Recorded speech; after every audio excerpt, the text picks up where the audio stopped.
आइए सवाल जवाब के आईने में माँ बाप के मुताल्लिक कुछ सुनते हैं और बच्चों के जरिए से जो सवाल जवाब है उसको सुन करके कुछ नसीहत हासिल करते हैं। उसके लिए हम उज़्मा शकील बिनते मोहम्मद शकील अहमद समैती को दावत सुखन देते हैं और उसके बाद अख्तरी परवीन बिनते मोहम्मद फिरोज, ये दोनों बच्चियां आप स्टेज पर तशरीफ लाएं। सवाल जवाब माँ बाप के मुताल्लिक जो आपने तैयारी कर रखी है आकर के हम तमाम सामीईन को अपने सवाल से भी जवाब से भी रूबरू कराएं ताकि हम भी सवाल जवाब को सुन करके उस पर अमल करने वाले बने और उस पर अमल करें।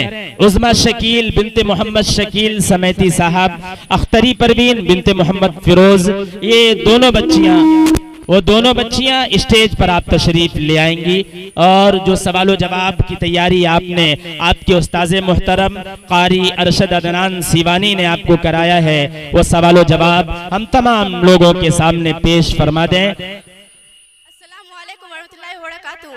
वालेकुम अस्सलाम वरहमतुल्लाहि वबरकातुहू। मैं उज़्मा आज अपनी अम्मी के ऊपर कुछ बोलना चाहती हूँ। मैं अपने अब्बू के ऊपर कुछ बोलना चाहती हूँ। मेरी अम्मी मेरा प्यार है, मेरे अब्बू मेरा गर्व है। अम्मी मुझे दुनिया दिखाती और समझाती है, अब्बू दुनिया को मुझे दिखलाते हैं। अम्मी मुझे बात करना सिखाती है, अब्बू मुझे उस पर अमल करना सिखाते हैं। अम्मी मुझे गिरने से बचाती है, अब्बू मुझे गिरकर उठना सिखाते हैं। अम्मी मुझे 9 महीने पेट में रखती है, अब्बू पूरे 9 महीने तक अम्मी का ख्याल रखते हैं। अम्मी खिलौनों से खिलाती थी जब तुम रोती थी, अब्बू वह सारे खिलौने तुम्हें ला के देते थे जो कि बहुत मेहनत से कमाते थे। अम्मी आधे दिन रसोई में काम करती है, अब्बू इस तपती धूप में काम करते हैं ताकि हमें अच्छी जिंदगी मिल सके। अम्मी के कदमों के नीचे जन्नत है, अब्बू जन्नत का दरवाजा है। अम्मी सबसे पहले जगती है जब भी बच्चा रोता है और अगर अब्बू मर जाए तो वो दूसरी शादी नहीं करती बल्कि उनकी याद में पूरी जिंदगी गुजार देती है। अगर अम्मी मर जाए तो अब्बू दूसरी शादी कर लेती है जिम्मेदारी उठाने के लिए। अब्बू जो भी करते हमारे बेहतरी के लिए करते हैं। अब्बू जो कमाते हैं वह हमारे आने वाली जिंदगी के लिए होता है। मैं अम्मी और अब्बू दोनों की अहमियत समझती हूँ। एक बार किसी शख्स ने नबी पाक सल्लल्लाहु अलैहि वसल्लम से पूछा, या नबी पाक सल्लल्लाहु अलैहि वसल्लम हमें सबसे ज्यादा अहमियत किसकी करनी चाहिए? नबी पाक सल्लल्लाहु अलैहि वसल्लम ने बोला माँ की, तुम्हारी माँ की। उस शख्स ने फिर पूछा, फिर किसकी? नबी पाक सल्लल्लाहु अलैहि वसल्लम ने फरमाया तुम्हारी माँ की। उस शख्स ने फिर पूछा, फिर किसकी? नबी पाक सल्लल्लाहु अलैहि वसल्लम ने फरमाया तुम्हारी माँ की। उस शख्स ने फिर पूछा, फिर किसकी? नबी पाक सल्लल्लाहु अलैहि वसल्लम ने फरमाया तुम्हारी माँ की। उस शख्स ने फिर चौथी मर्तबा पूछा, फिर किसकी? नबी पाक सल्लल्लाहु अलैहि वसल्लम ने फरमाया तुम्हारे अब्बू की। तो दोस्तों मैंने जो भी बताई है वह एक सही हदीस है और ये बुखारी शरीफ से ली गई है। कुछ देर के लिए आप रुकेंगे प्लीज, मैं ये डिबेट यहीं पे रोकती हूँ। इसके बारे में मैं कुछ बोलना नहीं चाहती। जैसा कि आपने बताया नबी सल्लल्लाहु अलैहि वसल्लम जिसके हदीस में जिसमें माँ की मत अब्बू से 3 गुना ज्यादा है और ये डिबेट तुम जीत गई। ये लड़ाई हार और जीत की नहीं बल्कि ये जो सच्चाई कबूल कर ले वही आज की जिंदगी में एक समझदार इंसान है। अस्सलामु अलैकुम वरहमतुल्लाहि वबरकातुहू। वालेकुम अस्सलाम वरहमतुल्लाहि वबरकातुहू। साहब का 100 रुपया आपके लिए सनद होगा और आगे की रास्ते की मंजिल आप तय करेंगे। बड़े हुस्न खूबी के साथ आप आगे बढ़ेंगे। ये मेरी दुआ भी है कि हमेशा आप आगे बढ़ते रहें, तरक्की करते रहें, इस मैदान में और कोशिश करें और आगे बढ़ें। ये मेरी दिल की दुआ भी है, दिल से दुआ भी है और मेरी तमन्ना भी है और नई ख्वाहिशात आपके साथ भी है। आइए दोस्तों एक दूसरा प्रोग्राम आपके सामने पेश किया जाए। तकरीरी दुनिया में आपको लिए चलते हैं और उसके अंदर अख्तरी परवीन बिनते मोहम्मद फिरोज को दावत सुखन देते हैं कि बस अब कुछ बच्चियां रह गई हैं जिसको जल्दी जल्दी बुला लेते हैं। उसके बाद उलमाए किराम हमारे दरमियान आने शुरू हो जाएंगे। फिर एक के बाद दीगर उलमाए किराम से मैं आपकी मुलाकात कराता रहूंगा।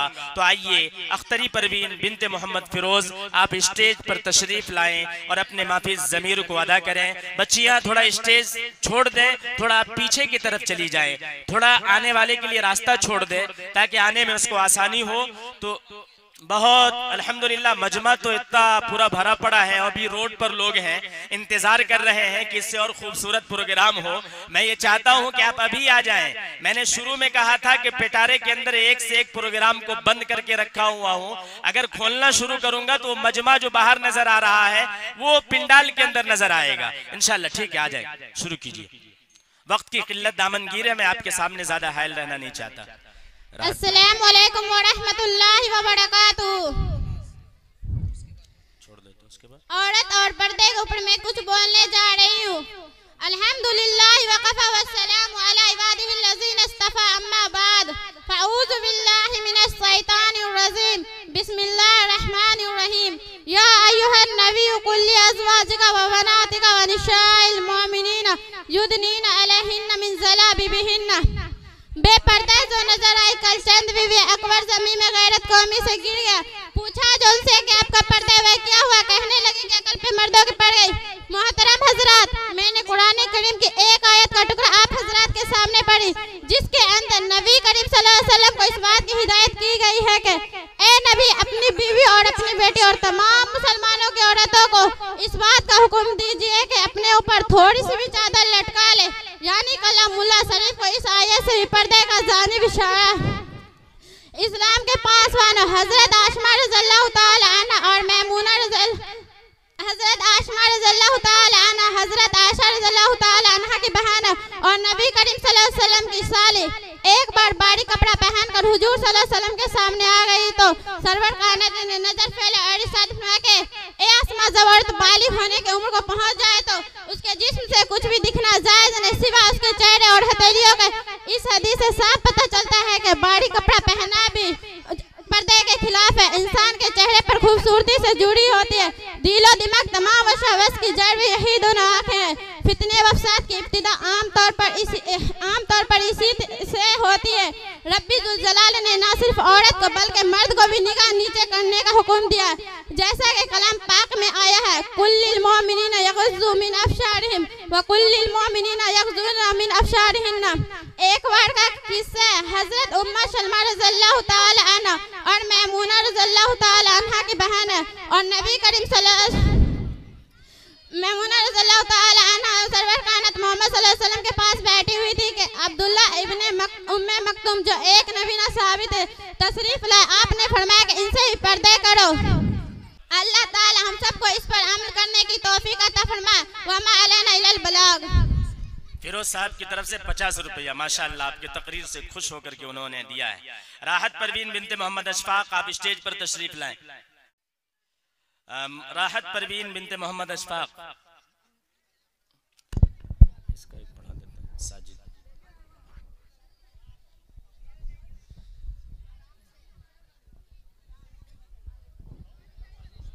शुरू करो। अल्हम्दुलिल्लाहि रब्बिल आलमीन वस्सलातु वस्सलाम अला रसूलिल करीम अम्मा बाद फ़अऊज़ु बिल्लाहि मिनश शैतानिर रजीम बिस्मिल्लाहिर रहमानिर रहीम। इक़रा बिस्मि रब्बियल्लज़ी खलक़ व काना नबी सल्लल्लाहु अलैहि वसल्लम अल-इल्म नूर। आसिते इकराम और मेरी प्यारी बहनों, अस्सलामु अलैकुम व रहमतुल्लाहि व बरकातुहू।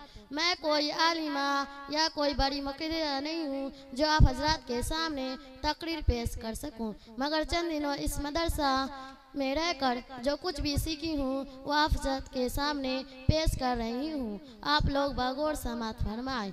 आज की इस महफिल में मेरी तकरीर का उन्वान है इल्म की फजीलत। मैं अपनी तकरीर का आगाज़ एक हदीस पाक से करूँगी कि हज़रत अबू ज़र कहते हैं कि रसूलुल्लाह सल्लल्लाहु अलैहि वसल्लम ने मुझसे फरमाया, अबू ज़र एक बार इल्म सीख लो, चाहे उस वक्त उस पर अमल हो ना हो। जैसे तमुम के मसाइल पानी के होते हुए सीखना तो 1000 रिकात नमाज पढ़ने से अफजल है। मोहतरम हज़रात और मेरी प्यारी बहनों, इल्म अल्लाह ताला की बहुत बड़ी नियामत है। इसके ज़रिए इंसानों को ज़िंदगी गुजारने का सही तरीका मालूम होता है। ज़िंदगी के हर शोबे में सही और गलत की तमीज़ होती है। इस इल्म के ज़रिए हलाल और हराम की पहचान होती है। इसलिए कुरान और हदीस में फरमाया गया है, इल्म हासिल करने वाले का बहुत बड़ा दर्जा बताया गया है। हदीस में फरमाया गया है, उलमा नबियों के वारिस हैं। अबू दाऊद शरीफ की रिवायत है कि इल्म दो तरह का होता है। एक फज़ैल का इल्म, इसके ज़रिए अमल पे अल्लाह ताला के वादे मालूम होते हैं, इस पे अमल का शौक़ पैदा होता है। दूसरा मसाइल का इल्म, इसके ज़रिए अमल का सही तरीका मालूम होता है। इसलिए फज़ैल का इल्म ज़रूरी है और मसाइल का इल्म ज़रूरी है।